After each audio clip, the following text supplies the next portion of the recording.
உன்னத பாட்டுல பாக்குறோம் பாருங்க, அவருடைய தலை முதல் உச்ச தலை முதல் உள்ளங்கால் மட்டும் ஒரு பழுதும் இல்லை. அவருடைய கண்கள் புறா கண்கள்.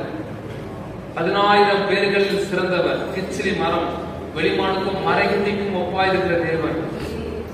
அவருடைய உதடுகளில் இருந்து லீலி புஷ்பம், அவருடைய உதடுகள் லீலி புஷ்பம் வெள்ளை போல படுகிறது. அந்த மாதிரி கைகள் கால்கள் எல்லாவற்றையும் குறித்து சாலமோன் வர்ணிக்கிறார், இவரே என் நேசர் அப்படின்னு.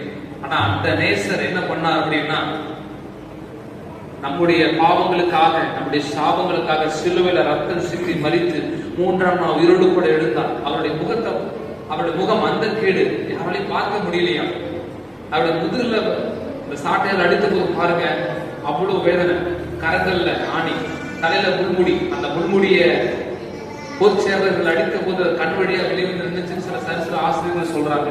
அத்தனை வேதனைகளை இயேசு நமக்காக சுமந்து கொண்டார். அதான் நன்றி சொல்லலாமா? ஏசப்பாவுக்கு நன்றி ஆண்டவரே. இதை விட வேற பெரிய அன்பு என்ன இருக்க முடியும் சொல்லுங்க? இதை விட மனிதர்கள் அன்பு காட்டிவிட முடியுமா?